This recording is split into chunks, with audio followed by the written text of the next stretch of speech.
ICICI bank के customers के लिए एक और बड़ा अपडेट आ चुका है। पहले तो बैंक ने मिनिमम बैलेंस से जुड़े रूल्स बदले थे, लेकिन अब सर्विस चार्जेस में भी बदलाव कर दिया है। इसका मतलब है कि अब एटीएम ट्रांजैक्शन, कैश डिपॉजिट और कैश विड्रॉल के लिए आपको पहले से अलग अमाउंट चुकाना होगा। और हाँ, ये बदलाव पर्सनल और सैलरीड अकाउंट होल्डर्स दोनों पर लागू होंगे। तो शुरू करते हैं एटीएम ट्रांजैक्शन से। आईसीआईसीआई बैंक के हिसाब से अब मेट्रो सिटीज ब्रांचेस में कस्टमर्स को महीने में 3 फ्री ट्रांजैक्शंस मिलेंगे और नॉन मेट्रो ब्रांचेस में 5 फ्री ट्रांजैक्शन। इसके बाद हर ट्रांजैक्शन पर 21 रुपए प्लस जीएसटी चार्ज लगेगा। ये रूल आईसीआईसीआई बैंक और दूसरे बैंकों के एटीएम पर कैश विड्रॉल के लिए भी एक जैसा रहेगा। अब बात करते हैं कैश डिपॉजिट की। पहले कैश डिपॉजिट पर अलग अलग लिमिट्स थी, लेकिन अब बैंक ने इसे भी फिक्स कर दिया है। आपको हर महीने 4 फ्री कैश डिपॉजिट मिलेंगे। उसके बाद हर ट्रांजैक्शन पर 150 रुपए प्लस जीएसटी लगेगा। मतलब अगर आपको बार बार कैश डिपॉजिट करने की आदत है तो थोड़ी प्लानिंग अब जरूरी हो जाएगी। कैश विड्रॉल पर भी बदलाव आया है। अब महीने में 4 फ्री कैश विड्रॉल की सुविधा मिलेगी, चाहे वो होम ब्रांच से हो या किसी दूसरे ब्रांच से।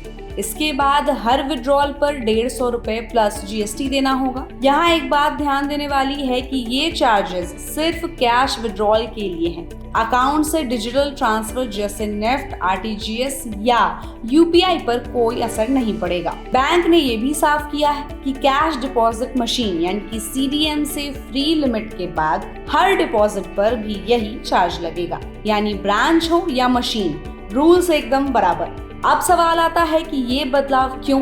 तो देखिए, बैंक का कहना है कि ऑपरेशनल कॉस्ट बढ़ने और ट्रांजैक्शन की बढ़ती संख्या को मैनेज करने के लिए ये कदम उठाए गए हैं। वैसे देखें तो ज्यादातर प्राइवेट बैंक अब इसी तरह की स्ट्रक्चर अपना रहे हैं, जिससे कस्टमर्स डिजिटल ट्रांजैक्शंस को ज्यादा अपनाएं और कैश बेस्ड ट्रांजैक्शंस कम हो।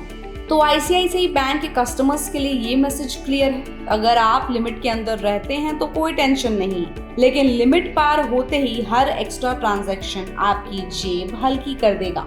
ऐसे में थोड़ा सा कैलकुलेशन और स्मार्ट मैनेजमेंट आपका पैसा बचा सकता है। कुल मिलाकर ये बदलाव एक तरफ बैंक के लिए ऑपरेशनल इफिशिएंसी लाएंगे, तो दूसरी तरफ कस्टमर्स को कैश ट्रांजैक्शन पर कंट्रोल करने के लिए मोटिवेट करेंगे। और अगर आप सोच रहे हैं कि डिजिटल मोड अपनाना कितना जरूरी हो गया है, तो ये अपडेट शायद उसका सबसे बड़ा सबूत है। तो आईसीआईसीआई बैंक ने पिछले कुछ दिनों में बहुत सारे बदलाव कर दिए हैं। इन बदलावों पर आपकी क्या राय है? हमें अपनी राय कमेंट बॉक्स में दें और ऐसे अपडेट्स के लिए keep watching and subscribe good returns.